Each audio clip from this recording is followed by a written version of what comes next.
जय कार्ड सिद्ध। आज तो वटपूर्णिमा है और सत्यवान सावित्री की कथा तो हम हमेशा देखते हैं।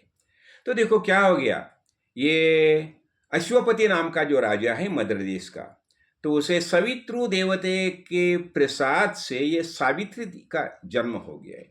तो उसने क्या किया, ये अपनी बेटी है उसको सब प्रकार की शस्त्र विद्या दी, अस्त्र शस्त्र ज्ञान के बारे में सब विद्या दे दी थी।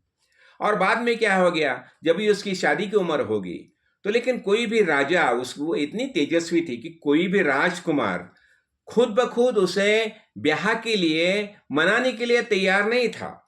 तो बाद में उसने क्या किया, राजा ने बता दिया, अश्वपति ने बता दिया बेटी को, बिटिया तुम अभी अपना परंपरा का हिसाब से जाओ, अपना तीर्थ यात्रा करो, और कोई नौजवान तुम्हें पसंद आ जाएगा राजकुमार तो मुझे बता दीजिए। तो इसे अपने जो अपने प्रधान के साथ चली गई है, बहुत तीर्थ यात्रा करते करते वो एक तपोवन में गई। वहां तपोवन में उसने इसको सत्यवान को देखा और उसे वो पसंद आ गया। तो उसने आके पिताश्री को बता दिया कि वो सत्यवान जो है वो उसका देखो, उसका द्युमत सेन उसके पिता है, वो भी शाल्व देश के राजा थी, वो मुझे पसंद है। उसी समय वहां नारद मुनि भी आते हैं। नारद मुनि बताते हैं वो सत्यवान धर्मात्मा है, सूर्या जैसा पराक्रमी है, तेजस्वी है, बुद्धिमान है, बहुत अच्छे अच्छे गुण, ब्राह्मण भक्त है। लेकिन उसका एक ही दोष है, और वो दोष क्या है, उसकी आयु सिर्फ 1 साल की है। तो पिताश्री बताते हैं कि बिटिया तुम ऐसा करो, और दूसरा कोई राजकुमार क्यों नहीं पसंद करते। तो उसने बता दिया कि देखो पिताश्री, कन्यादान एक भी बार किया जाता है और मैंने उसे पसंद किया है, तो मैं उसके सिवा और किसी से शादी नहीं करूंगी। तो ठीक है, नारद मुनि भी बता दिया सावित्री का जो निश्चयात्मक बुद्धि है, तो इसके कारण उसका तुम विवाह वो सत्यवान से कीजिए। ठीक है, सत्यवान से विवाह हो गया। फिर वो तपोवन में रहने के लिए आई। तो उसने वहां आने के बाद क्या किया, अपना राजकन्या का सब पहराव जो है छोड़ दिया, और तपस्विनी का जो पहराव है वही धारण किया। और वह सब वहां के जो ऋषि मुनि थे सबको मदद करती थी। और स्वाभाविक क्या होता था, जो कोई विवाहाची कोई प्रणाम करेगी तो हम क्या बोलते हैं, सौभाग्यवती भव पुत्रवती भव, ऐसी वंदन भक्ति का हिसाब से वो सब उनसे ये करती, आशीर्वाद लेती थी। और उसे पता था जिस दिन उसका प्राण हरण करने निकल जाने वाला है, तो वो उसने भी उससे पहले 3 दिन वो सौभाग्य सूचक एक उपवास है वो किया। और जिस दिन, और उसी दिन वह उसने ससुर को बता दिया, ससुर को, कि मैं आज उनके साथ जंगल में जाने वाली हूँ। और जब ही वो जंगल में चली गई तो वो जब ही लकड़ी काट रहा था तो उसे चक्कर आ गई, वो नीचे गिरने लगा। तो उसने उसे अपने गोदी में बिठा लिया और उसने सामने देखा एक तेजस्वी पुरुष आया है। और उसने पूछा कि आप कौन हैं। तो उसने बता दिया, देखो तुम तेजस्वी हो, एक पहले तुम पतिव्रता हो, व्रतशाली हो, हाँ, और ये सौभाग्यवती हो, इसलिए मैं तुमसे बात करूंगा। और वो बताते कि मैं यमराज हूं और ये सत्यवान के प्राण हरण करने के लिए मैं आया हूं। तो वो पूछती है कि मैंने सुना है कि मनुष्य के प्राण हरण करने के लिए आपके दूत आते हैं, फिर आप क्यों आए। तो उसने बता दिया सत्यवान कैसा है, धर्मशीला है, ब्राह्मण भक्त है, सद्गुण संपन्न है, इसलिए उसके प्राण हरण करने के लिए मैं खुद आया हूं। अच्छा ठीक है, फिर वो बताती है, पूछती है कि ठीक है, अभी वो बताते कि ठीक है तुम अभी ये यहाँ से चली जाओ और अगला जो कार्य है, अगली विधि है कर लो। बोलते नहीं, मैं मेरे पति के साथ जाना ये पतिव्रता स्त्री का स्वाभाविक धर्म है, और इसलिए मैं उनके साथ आने में मुझे कुछ भी कठिनाई नहीं महसूस हो जाएगी। और आपकी कृपा है, आपका संत संग है, आप जैसे महापुरुष के सानिध्य में आना यह मद्भाग्य है। आप जैसे महापुरुष का संत संग प्राप्त होना, इसके जैसे सौभाग्यशाली दूसरी बात कोई हो ही नहीं सकती। वो बोलते ठीक है, तुमने अभी जो कुछ बातें बताई तो उसके लिए मैं तुम्हारे ऊपर प्रसन्न हूँ, तो तुम एक वरदान मांगिए। तो बताती है, मेरे ससुर जो अंध है उन्हें उन्हें दृष्टि प्राप्त हो जाए। बोलते तथास्तु। और वो बताते एक ठीक है, आप तो परत जा करके जाके उसके अगला क्रिया विधि करो करके।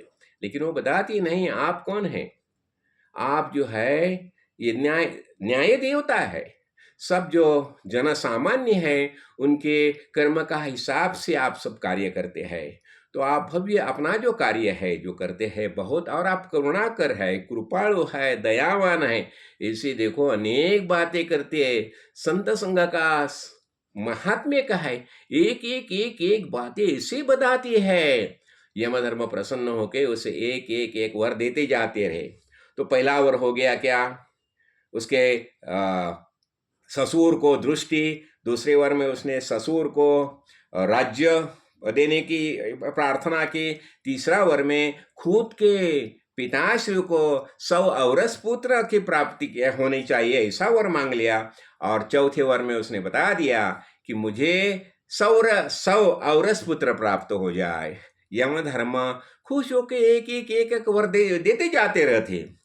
और बाद में तो भी वो चलते रहे। और फिर सावित्री को बता दिया, अभी तुम क्यों मेरे साथ आ रही है, अभी तुम जाओ और सब अगला क्रिया कार्य करो।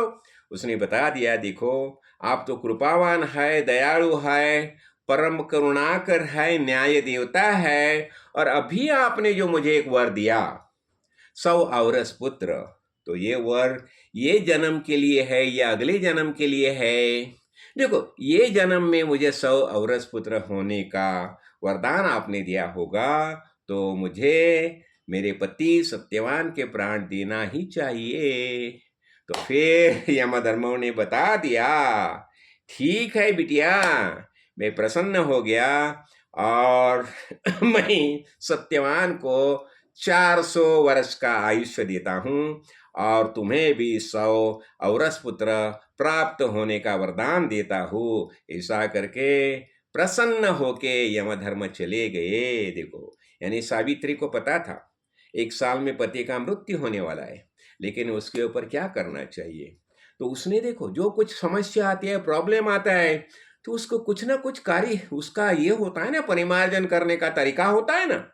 तो उसने वही तरीके से पूरा साल उसने किया है। हम कल्पना नहीं कर सकते पूरा साल उसने कैसा बिताया होगा। पति का 1 साल के बाद उसका निधन होने वाला है ये मालूम होने के बावजूद भी वो क्या करती थी? ऋषि मुनियों को मदद करती थी, सबसे सौभाग्य सूचक आशीर्वाद प्राप्त करती थी। ससुर और सासू और ससुर उनकी सेवा करती थी। और उसके संस्कार थे, उसके पिताश्री ने उन्हें जो उसे जो ज्ञान दिया था शुरू से। हमारी वैदिक परंपरा में एक एक एक ऐसी बातें इतनी महत्वपूर्ण बातें हैं। इसलिए हमें क्या करना चाहिए? देखो संसार जीवन जीते समय कितनी भी कठिनाई को क्यों ना प्राप्त हो जाए, उसके ऊपर कुछ ना कुछ परिमार्जन करने का तरीका अवश्य होता है। इसलिए हमें संत संग में जाना चाहिए। हमारे गुरु के आशीर्वाद से गुरु जी ने जैसा बताया उसका आचरण करना चाहिए। अरे शरशय्या पर रहने वाले भीष्माचार्य भी 56 दिन तक प्रवचन कर सकते, कैसे? सदगुरु कृपा।